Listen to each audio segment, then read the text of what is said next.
రిక్షాలు ఆటో నడుపుకున్న పరిస్థితి ఉన్నది. దాన్ని మార్చే అవసరం చాలా వేగంగా చేయాలి.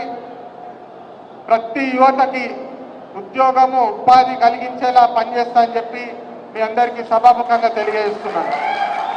నేను గత 10-12 సంవత్సరాలు ఇప్పుడే పెద్దలందరూ గుర్తు చేసుకున్నట్టు పారిశ్రామికను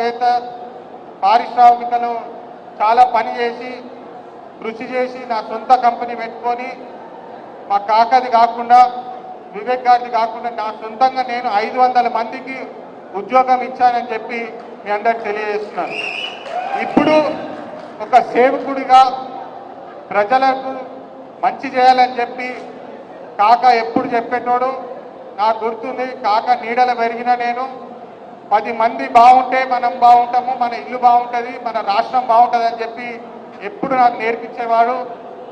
ఇప్పుడు కూడా నాకు ఈ పొద్దున లక్ష్మీనరసింహస్వామి టెంపుల్కి పోయినప్పుడు నాకు ఈ ఫీలింగ్ లోపలికెళ్ళి వస్తుంది. మీ అందరి మధ్యలో ఉన్నప్పుడు ఇది చెప్పబోదు అవుతుంది. లక్ష్మీనరసింహస్వామి సాక్షిగా చెప్తున్నా, నేను పెద్దపల్లి ప్రజల కోసమే నా జీవితాన్ని అంకితం చేస్తానని చెప్పి, పెద్దపల్లి ప్రజల సేవ కోసమే నేను ఉంటానని చెప్పి మీ అందరికీ సభాముఖంగా మాటిస్తున్నాను. ఇంకో ఇంపార్టెంట్ విషయం చెప్పదలుచుకున్నాను. ఎందుకంటే ఈ ప్రాంతంలో రైతులు చాలా ఎక్కువ ఉంటారు. రైతులకు స్నేహంగా ఉండేదే కాంగ్రెస్ పార్టీ అని చెప్పి మీ అందరికి ఒకసారి తెలియజేస్తున్నాను. కాంగ్రెస్ పార్టీ ఉన్నప్పుడే రైతుల రుణమాఫీలు అయినాయి, ఇందిరమ్మ ఇల్లులు వచ్చినాయి.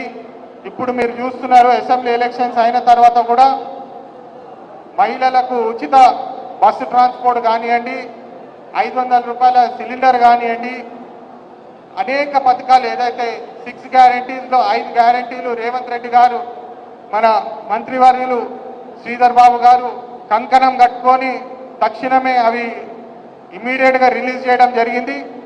అదేవిధంగా మన ప్రియతమ రాహుల్ గాంధీ గారు మొన్న క్యాంపెయిన్ మేనిఫెస్టో కమిటీ మీటింగ్ అయినప్పుడు సభాముఖంగా చెప్పినారు, మహిళలకు ఇంటికి మహిళకు ₹1,00,000 సంవత్సరానికి అంటే 10,000 రూపాయలు 10 నెలల ఇస్తామని చెప్పి రాహుల్ గాంధీ గారు కూడా మాట ఇవ్వడం జరిగింది. ఇది ఎందుకు చెప్తున్నానంటే ప్రజలకు సేవ చేసే ప్రభుత్వం ఒక లెక్క ఉంటుంది, ప్రజలను దోచుకొని పీడించుకొని తినే ప్రభుత్వం ఒక లెక్క ఉంటుంది అని చెప్పి మీ అందరికీ మళ్ళీ ఒక్కసారి గుర్తు చేస్తున్నాను.